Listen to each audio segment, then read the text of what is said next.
All right, welcome back to another episode of the Podium Pusher podcast. As always, my name is Justin. I'm here with Brandon. Today we are talking about the Bahrain Grand Prix. Formula One is upon us in 2024. First race of the season is in the books.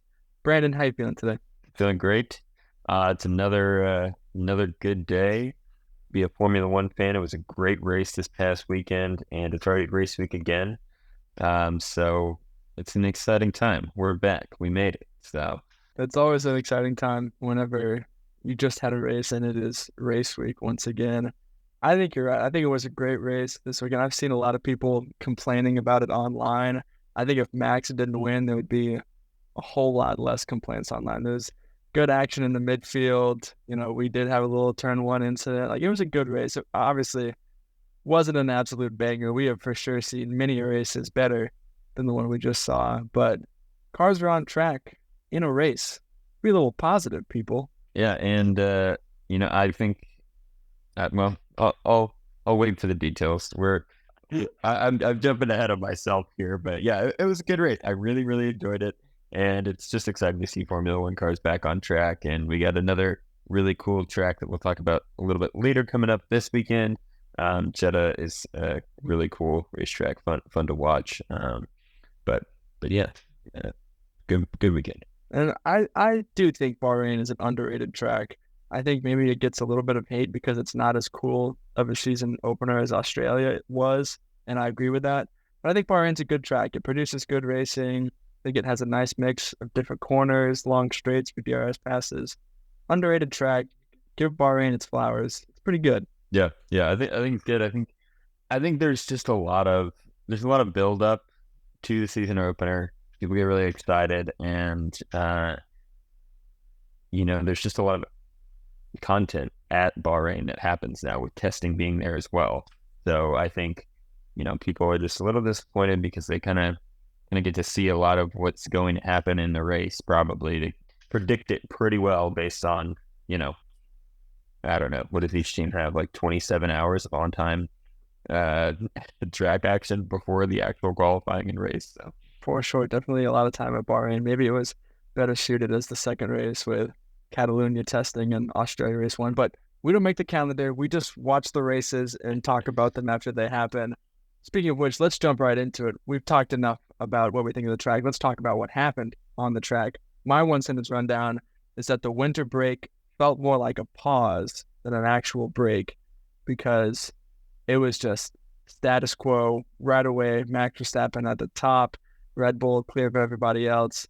I think maybe that feeling was kind of helped where there was like no major regulation change, no major driver change. Like, it felt pretty similar to watching a 2023 Formula One race. And I'm not complaining about it. I think Formula One, clearly favorite sport. I think it's awesome, but definitely felt kind of like a continuation from 2023. Felt pretty familiar to me. yeah, definitely felt familiar. Especially with Max out in front. It's a good feeling as a Red Bull fan to kind of see your car out in front and see them win the race. And hear that Dutch national anthem. It's a pretty good one. But yeah, definitely felt familiar. But yeah, it was a good race to watch, and definitely felt like a continuation of the 2023 season, kind of like 2023, like part two.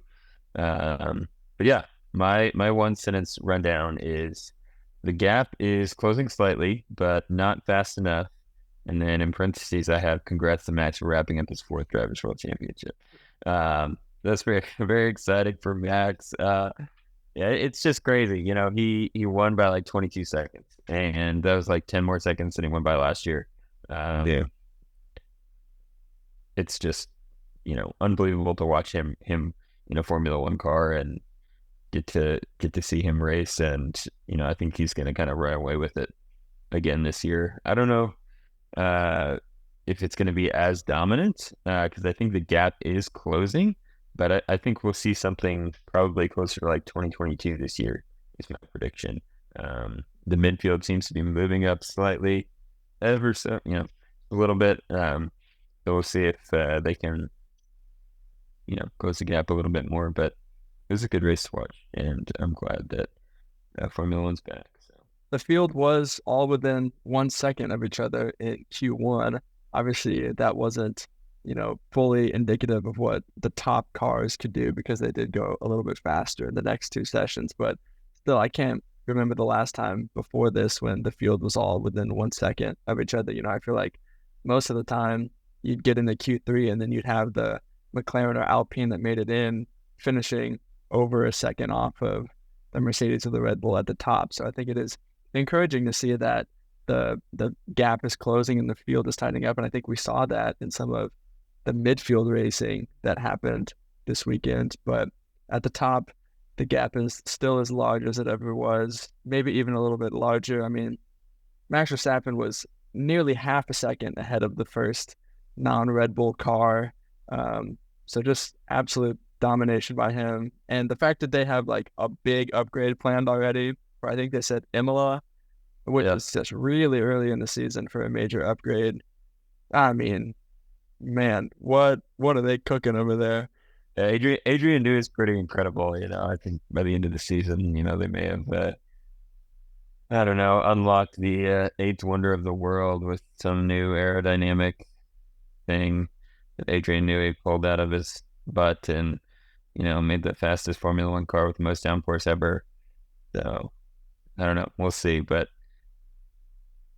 it's pretty incredible to watch Max handle the car and Sergio a little bit less. But it's just incredible to watch them win races like they do right now. So yeah, I mean, I think the most impressive thing about their weekend was the race. I mean, obviously Max got pole like by a pretty good chunk. It was 3/10, I think, was the final gap. But it was kind of more of a fight than we thought during the course of qualifying. So maybe that was a little close.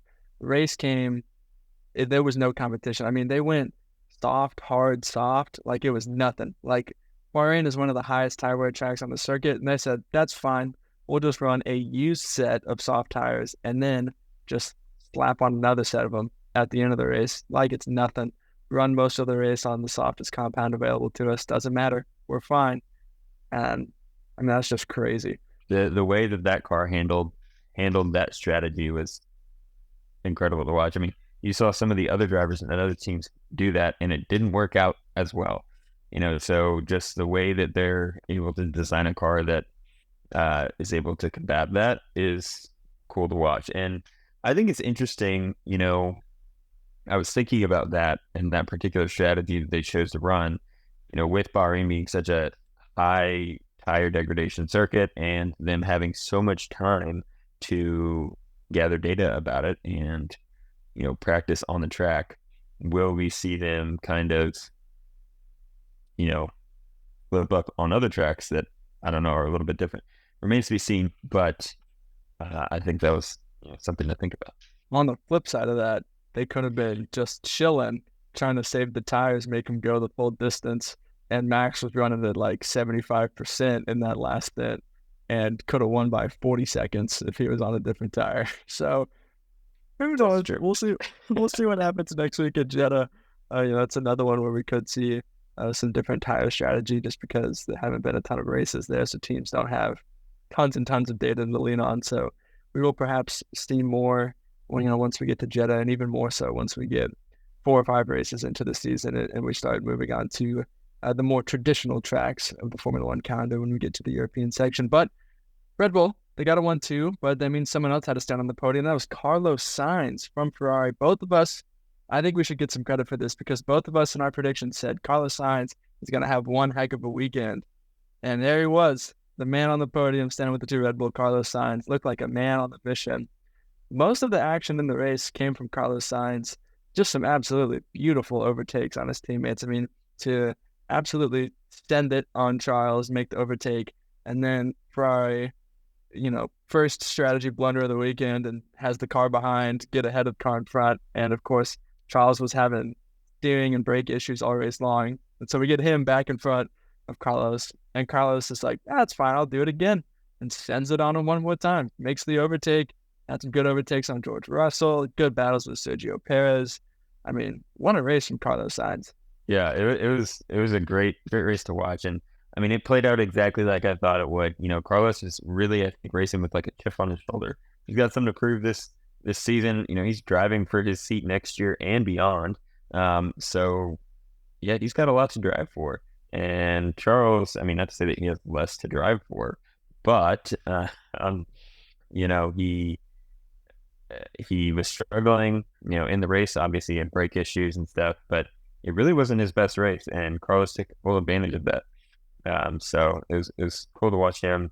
And, you know, had Ferrari not switched drivers during the pit stops, I think maybe Carlos could have had a chance at P2, because he only finished a few seconds behind Sergio.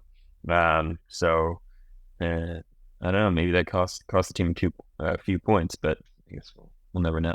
Yeah, definitely finished closer than expected to Sergio Perez, and I had that same thought. Whether one that they switched him or one that they didn't make team orders. Obviously, I can understand why they didn't want to do team orders in the first race of the season. Maybe some other teams should learn from that. But we'll talk about that later. But yeah, I mean, for the gap to only be 2-3 seconds, you know, that could easily have been what Carlos lost in that pit stop blunder by Ferrari and putting him back behind Charles. So definitely could see that. There was the thing that I saw, like in a post-race interview, they asked Carlos how it felt to be on the attack, because he's usually a pretty defensive driver, and his response was pretty much like, it felt really good. I'm here to prove it to myself and to all the other teams that I've got it. And so I'm really excited to see, you know, what he races the rest of the year. I mean, like, I think Carlos Sainz, with that mentality and just the level of racecraft he has, I mean, he could be like top 3 racecraft, you know, up there with the best of the Fernando Alonso's, the Lewis Hamiltons.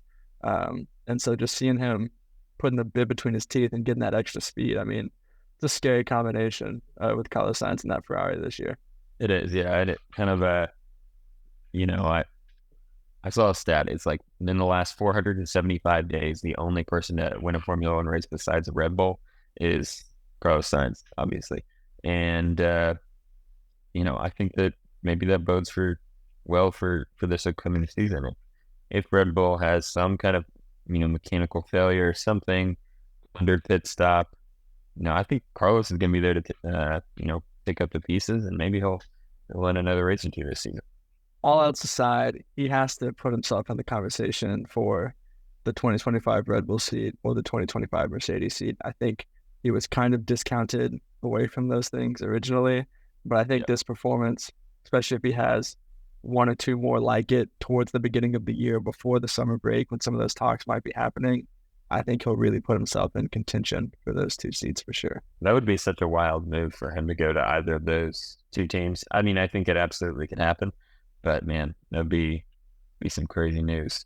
I mean, if I was him, I'd be looking at Stake and saying, might be time to rethink things. So yeah, if Red Bull seat was offered to me, I would take it. I would take it for sure. Yeah, absolutely. It's also interesting to think about, though. Does Red Bull want to bring in a driver like Carlos that could potentially challenge Max more than Sergio will? I don't know. A lot to think about, but we're getting off track. I don't want to keep this race too far from the Bahrain Grand Prix. Yeah, we go down the Carlos Sainz career recap instead of the Bahrain Grand Prix recap. Let's keep moving. RB. What are we doing, guys? Okay, team orders the very first race. I understand why they happened. You know, Daniel ahead of Yuki all in practice. Q1 started. Yuki was like 0.3 ahead. I was like, all right, here's a classic Daniel Ricciardo getting out qualified by his teammate. That's the way it goes. It happened. The gap was like 1.5 tenths. Ended up being 3 positions because of how close the grid is, which is really exciting to watch in future midfield qualifying battles. Yuki's ahead pretty much all race, but Daniel Ricciardo ends up on the faster tire at the end of the race. I don't blame RB for splitting the strategies when you're a midfield team trying to get the edge of the points. Splitting your strategies between drivers is a great idea. You know, I can definitely see that maybe they even gave Yuki the preferential strategy because most teams went soft, hard, and you would expect the teams that weren't Red Bull to have really high tire wear on the soft. So maybe Yuki even got the preferential strategy. But Daniel comes through, closes up, they get behind K-Mag, team orders, Yuki doesn't agree right away. Yuki's upset, Daniel's upset, they end up swap a little late. Max Verstappen comes, they have to let him go for blue flags. Neither of them get past K-Mag at the end of the race. Park Ferme, Yuki sends it up the inside on the cool down lap. Absolutely locks up. Has to re-overtake Daniel around the outside because he couldn't even make an overtake on the cool down lap. More just tensions between those drivers. What were your thoughts on that whole incident? Well, I mean, from the team's perspective, I think it was a good move to split the strategies. Because hey, what the heck? Throw Daniel on the softs. If the softs end up working, then great. And if not, he's probably not going to lose too many positions. You know, um, and I don't blame them for doing team orders. Daniel was on the strategy was working. The soft strategy was working, and I understand Yuki was like, I don't know, half a second behind K-Mag at that time, but he'd been stuck behind him. And, when you're a midfield team battling for the edge of the points, trying to get every, position you can, I think you have to drive from that perspective. You have to understand that we're playing a team game right now. Obviously Yuki's a fiery individual. He probably feels like he's racing for a lot this year. Because, who knows where Yuki's going to end up beyond 2024. But still, I think it was a little bit immature, obviously, on the cool down lap from Yuki to do that. Not very safe.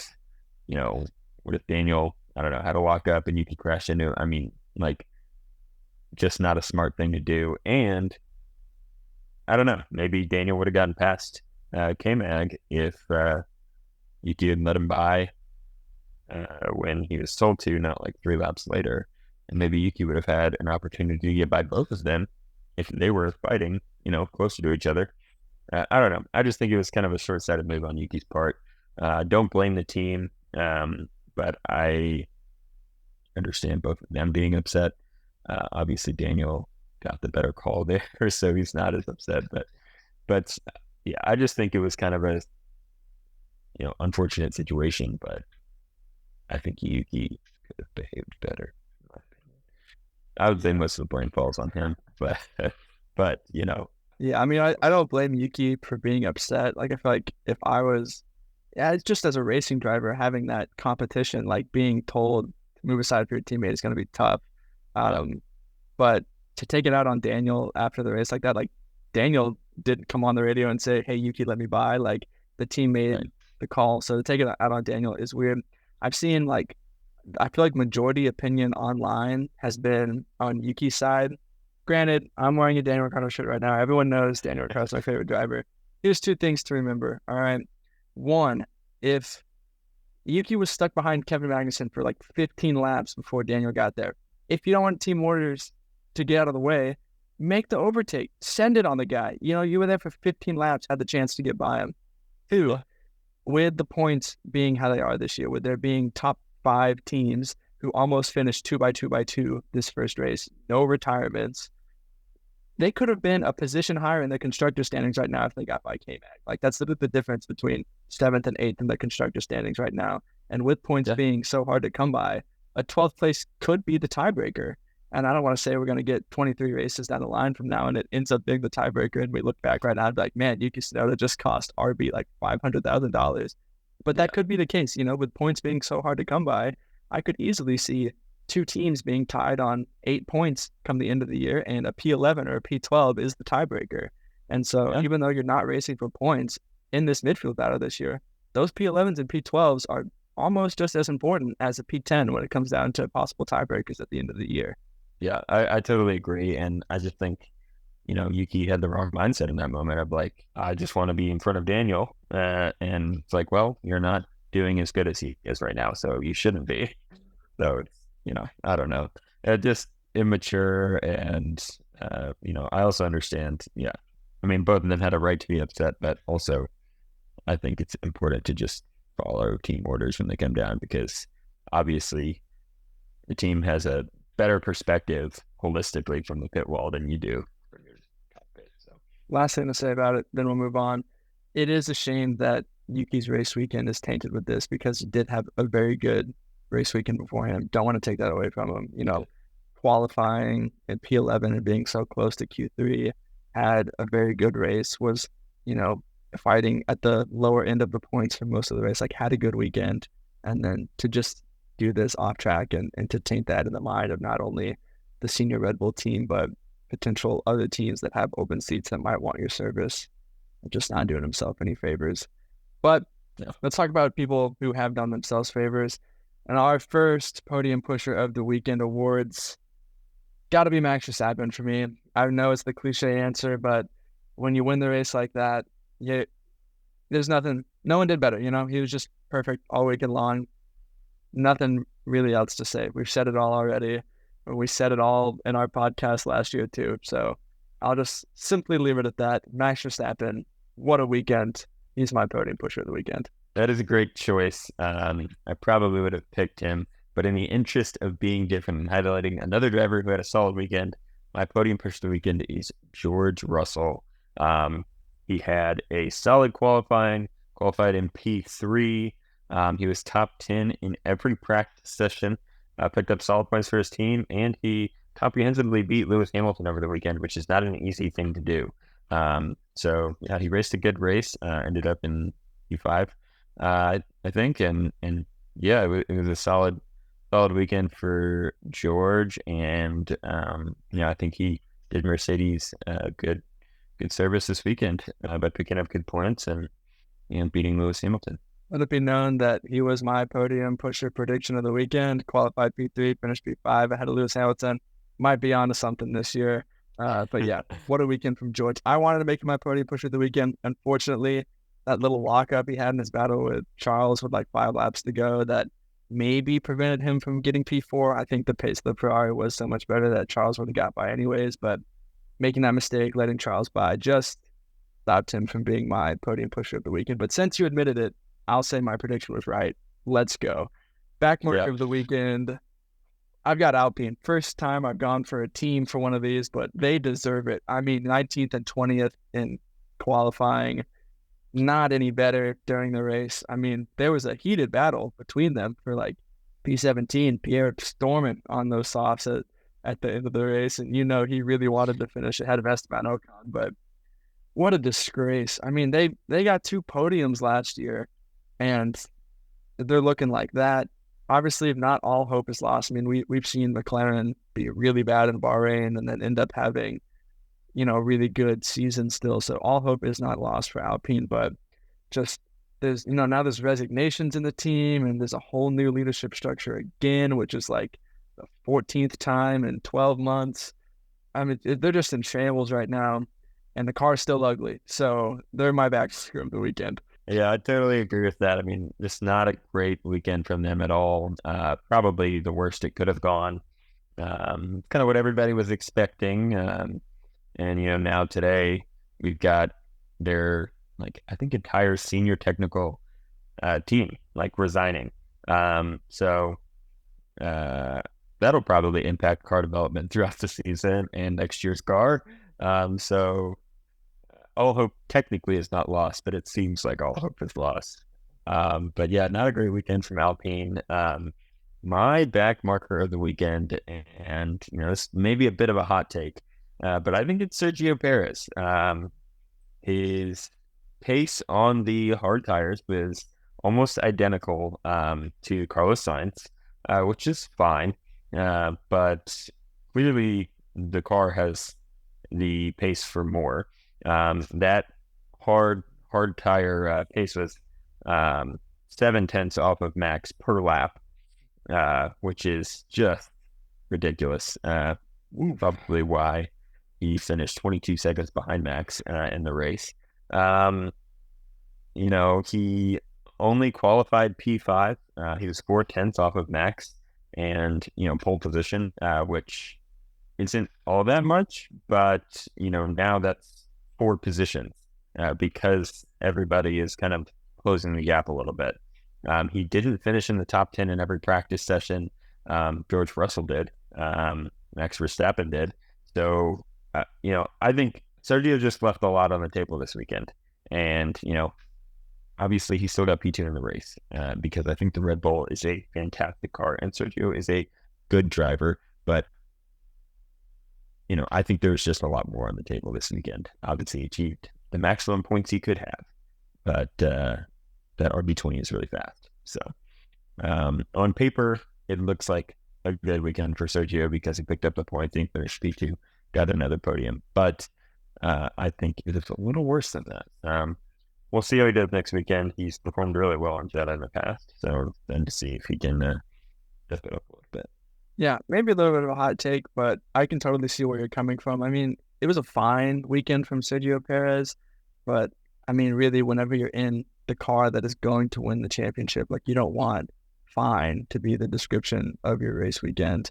And it's just been the story of Sergio Perez this year. I think last year we all dogged on him for being how bad he was. And then this year it's kind of just expected. Like no one is saying, oh, maybe he's going to fight for the championship. And then he's done nothing to inspire us during testing, didn't do anything to inspire us during this race. And yeah, finishing P2, that's awesome. But being so far off of Max in every scenario is that I can't see anything that points to him being a championship contender this year. Yeah, same. It's kind of sad to say, if Red Bull really is going to run away with it, I'd love to see Max and another driver fight for the championship. That'd be cool. I understand why Red Bull doesn't want that though. But yeah, so Sergio's got to be my back marker of the weekend. Hopefully he can pick it up for next weekend. All right, we made some predictions for this weekend. Let's run through those really quick and see which one of us had the better idea of what was going on at the Bahrain Grand Prix. Our pole position predictions, we both said Max Verstappen. We were both correct. Your time prediction, you said he might get a 129.3. Not too far off. He went a little bit faster than that, at 129, but, pretty close. Said he'd do better than last year. You were right. So good job to both of us. Our podium predictions, I said Lando Norris, Carlos Sainz, and Max Verstappen. That was unfortunately not correct. We haven't mentioned McLaren at all. I'll say something real quick about him here. They were kind of nowhere this weekend, but Bahrain is notoriously a very bad track for them. So for your bad track to be the results from this weekend and not what they were a year ago, I think that shows development of the McLaren car, and they're probably going to be in a more of a place to fight with the Mercedes next weekend and into the season than they were this year. But, Carlos Sainz was on the podium, just in a different place. Max Verstappen, obviously correct. What were your podium predictions? My podium predictions, I had Max Verstappen, Carlos Sainz, and Charles Leclerc. I got Max Verstappen in first. I had Carlos Sainz in second, but he finished third. Charles finished P4, so pretty good predictions. Maybe didn't think Sergio was going to do that well, but it's okay. He did. I would say the predictions were pretty good. Felt good about him. I feel good about him now. So, honestly, I mean, you were correct if Sergio Perez wasn't there. So I think it's at least a half point. None of us really expected the P2. Maybe we should put more respect on his name. We just call him the back mark of the weekend, and he kind of messed up your prediction. So that's unfortunate. Podium push for the weekend, I predicted George Russell, which you admitted. So let's go me. That's awesome. You said Carlos Sainz. I agree. I think you crushed it. I mean, we didn't say him as one of ours because we kind of knew we were going to talk about him. We had a whole section about him earlier. What a weekend from Carlos Sainz. I mean, yeah, there's nothing else to say. He crushed it. I think that was an awesome prediction by you. You nailed it. Thank you. Yeah, I think that was a great prediction. Carlos had a great weekend. George had a good weekend too. So I think we were pretty on it. Got back markers of the weekend prediction. You had Esteban Ocon. Spot on. Great prediction. Thank you. Yeah, it was solid. I had Joe Guan Yu. Maybe. Maybe. I don't know. I'm going to fight for this one a little bit because, he did finish the race in P11, but he did get lapped. So let's keep that in mind. But in FP1 got lapped. That's true. But he still got lapped.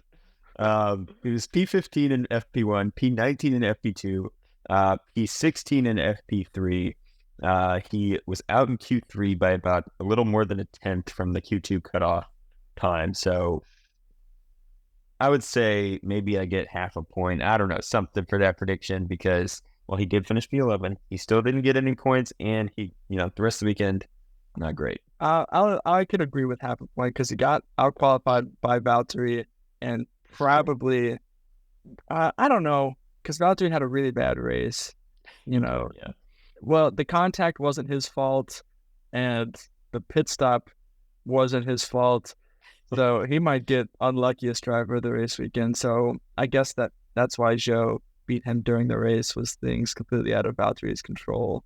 So I'll give you half a point because he got beat by Valtteri in qualifying and kind of had a quiet race. Obviously I think he would have finished lower if that turn one incident doesn't happen. So I'll give you half a point. General predictions. I said Max Verstappen starts the year with a Grand Slam, and he did. They didn't say like anything about it during the broadcast. I guess we're so used to Max dominating that it's just another day in the office. So I had to look it up afterwards because I thought that he had when I watched the race, and he did. Honestly, it wasn't that wild of a prediction of me, but it came true. I'll take it.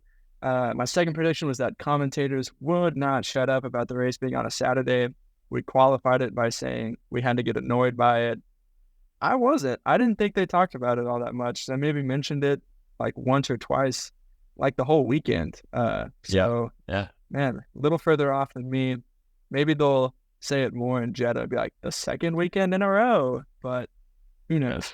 Yeah, I was kind of surprised by that. They didn't mention it. I on the broadcast, and I was like so expecting that to be the first thing out of Crofty's mouth, and it wasn't. It was not. And you're right. I think they mentioned it like once or twice the entire weekend.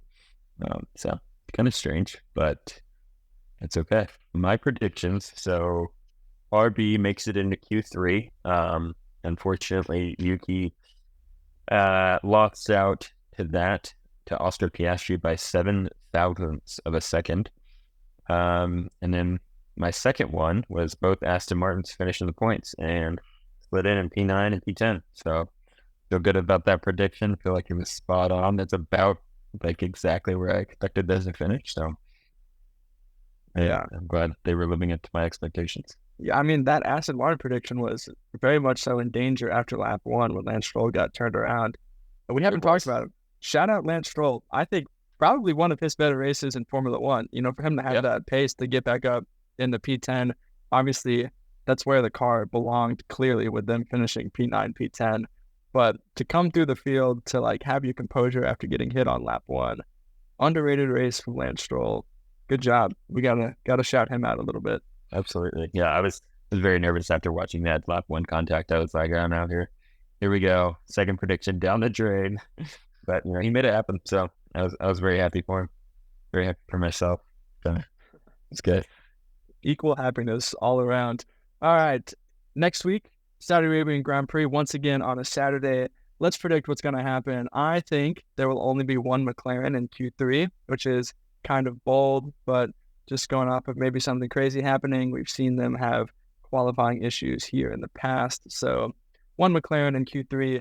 Don't really have any hard evidence for it, just going off of vibes. My second one, Logan Sargent finishing in the top 15. I think he actually had a really good race going in Bahrain. Was not that far past Albon, fighting Daniel Ricciardo, actually made the overtake and looked very good.